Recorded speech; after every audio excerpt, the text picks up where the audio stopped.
ప్రభునందు నాకు అత్యంత ప్రియమైనటువంటి వారులారా, మన ప్రభువును రక్షకునేటువంటి యేసుక్రీస్తు వారి యొక్క శుభనామములు మీ అందరికీ నా హృదయపూర్వకమైన శుభములు వందనములు తెలియజేస్తున్నాను. ఉదయకాల సమయంలో దేవుని వాక్యాన్ని ధ్యానం చేసుకుందాం. ఈరోజు వాక్య ధ్యానము కొరకు మనం తీసుకున్నటువంటి లేఖన భాగము కీర్తన గ్రంథం 126వ కీర్తన 5-6 వచనాలు చదువుకుందాం. కన్నీళ్లు విడుచుచు విత్తివారు సంతోషగానముతో పంట కోసెదరు. పిడికెడి విత్తనములు చేత పట్టుకొని ఏడ్చుచూపు విత్తువాడు సంతోషగానము చేయుచు పనులు మోసుకొని వచ్చును. ఆమేన్. దేవుని నామమునకు మహిమ కలుగును గాక. శ్రేష్టమైనటువంటి మాటలు ఈ ఉదయకాలం మనం ధ్యానిస్తున్నాం.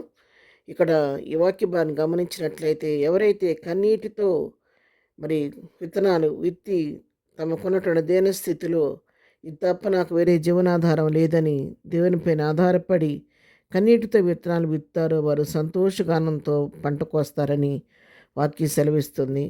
తనకున్న మరి లేమిలో నుంచి పిరికెడు విత్తనాలే చేత పట్టుకొని వెళ్ళి ఏడ్చుకుంటూ వెళ్ళి నాకు ఇంతకంటే నా దగ్గర కొనే స్థితి కూడా నా దగ్గర లేదన్నట్టుగా పిడికెడు విత్తనాలే వెళ్ళి ఒక వ్యవసాయదారుడు తన పొలంలో జల్లి వస్తే దేవుని ఆశీర్వాదం తన మీదకి దిగి వచ్చినప్పుడు అతడు సంతోషగానంతో పనులు మూసుకొని వస్తాడని చెప్పి దేవుని వాక్యం ఇక్కడ సెలవిస్తూ ఉంది.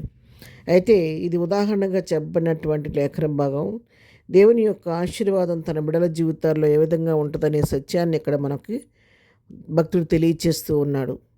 ఇక్కడ ఒక భక్తుడు ఎవరైనా సరే తమ జీవితాల్లో వారుకున్న పరిస్థితిని కన్నీటితో ప్రభు పాదాల దగ్గర పెడితే వారు ఉన్నటువంటి దేన స్థితిని మన లేమిని ఏదైనా కావచ్చు ఆ పరిస్థితిని కన్నీటితో ప్రభువుకు అప్పగిస్తే దేవుడు వారి యొక్క కన్నీటిని తుడిచి వారి సమస్య నుంచి వారిని విడిపించి ఆ కన్నీటిని ఆనంద బాష్పాలుగా మారుస్తాడు అనే సత్యాన్ని ఇక్కడ మనం గ్రహిస్తూ ఉన్నాము.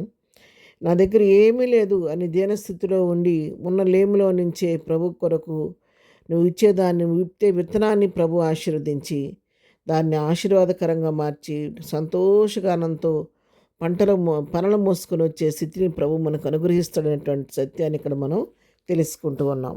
మనం బాగా అర్థం అవ్వాలంటే ఉదాహరణకు గమనించినట్లయితే, మరి యేసు ప్రభు వారి లోకంలో సంచరించినప్పుడు మరి క్రీస్తు శిష్యులకు మరి అనేక మంది జనసమూహం వచ్చినప్పుడు వారికి బోధ చేసిన తర్వాత వారిని ఆకలితో పంపివేయటం ఇష్టం లేక వారికి ఏదన్నా పెట్టండి ఆహారం పెట్టమంటే శిష్యులు కలవరపడిపోతున్నారు. ఇంతమందికి అరణ్యంలో ఎక్కడ ఆహారం సిద్ధపరుస్తామని కలవరపడిపోతూ ఉండి ప్రభు అంటున్నాడు కదా, కలవరపడిపోతున్న సమయంలో ఎవరి దగ్గరైనా మీ దగ్గర ఏమైనా ఉందా అంటే ఒక చిన్న బాలుడు తన దగ్గర ఉన్న 5 రొట్టెలు 2 చేపలు ఇచ్చినప్పుడు ప్రభు హస్తాలకు అప్పగించినప్పుడు ప్రభు వాటిని తీసుకొని కృతజ్ఞతాస్తుతులు చెల్లించి వాటిని విరిచి వాళ్ళకి వడ్డించమన్నప్పుడు మరి జనసమూహానికి వడ్డించారు.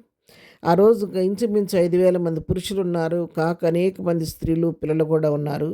ఎంతమంది జనసమూహానికి వడ్డిస్తూ వడ్డిస్తూ వడ్డిస్తూ ఉంటే ఆశీర్వాదం పెరిగిపోతూ ఉంది. 5 రొట్టెలే కానీ 2 చేపలే కానీ దాదాపు కొన్ని వేల మంది జనసమూహం ఆహారం సమృద్ధిగా తిన్న తర్వాత ఇంకా 12 గంపలు మిగిలిపోయినట్టుగా మనం చూస్తూ ఉన్నాం. అవునురా, 5 రొట్టెలే 2 చేపలే కానీ దేవుని హస్తాల్లోకి దాన్ని సమర్పించినప్పుడు దేవుని ఆశీర్వాదం సమృద్ధి దిగి వచ్చినందువలన వారు తిని తృప్తి పొంది ఇంకా మిగిలిపోయినంతగా ఆశీర్వాదం దాని మీదకి దిగి వచ్చింది.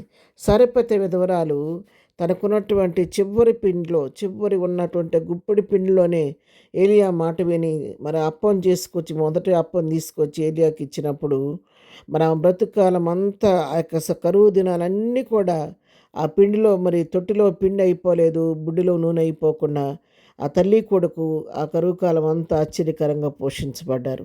దీన్ని బట్టి మనం తెలుసుకునే సత్యం ఏంటంటే, నీకున్న సమస్య ఏదైనా కావచ్చు, కృంగిపోకుండా అది ప్రభు పాదాల దగ్గర పెట్టండి కన్నీటితో, ప్రభు దాని నుంచి విడిపిస్తాడు. అంతేకాదు మీరు ఉన్నటువంటి దీనస్థితిలో ఏదైనా సరే లేమిలో ఉంటే నీకున్న దానిలోనే ప్రభువుకి ఇవ్వాల్సిన దాన్ని ప్రభు పేరట ప్రభు విశ్వాసంతో ప్రభుకి విత్తనం ఎత్తండి, ఆశీర్వాదాన్ని మీరు చూస్తారు.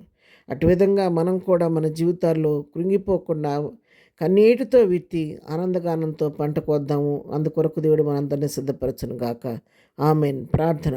ప్రేమగలిగిన తండ్రి, ఉదయకాలం ప్రభు మాకు ఇచ్చిన శ్రేష్టమైన వాక్య భాగాన్ని బట్టి నీకు వందనాలు. మా ప్రియులు వాక్యం వింటున్న వారిలో ఎవరైతే దుఃఖంలో కన్నీటితో వేదంతో ఉన్నారో వారి కన్నీటిని తొడవండి, వారి యొక్క వేదన నుంచి విడిపించండి. వారి జీవితాల్లో సమృద్ధి అయిన ఆశీర్వాదం, మేలు, సంతృప్తి కలుగు చేయండి. ఇదనం మేము చేయి పని పాటలు రాకపోకలో తోడుగుండండి. ఇదనం బర్త్డే మ్యారేజ్ చేసుకున్న బిడ్డలను దీవించి ఆశీర్దించి ఎదురు దీవులతో ప్రతి వారిని నింపి నడిపించమని యేసునామంలో ప్రార్థించి అడిగి పొందుకొని ఉన్నాం తండ్రి. ఆమెన్.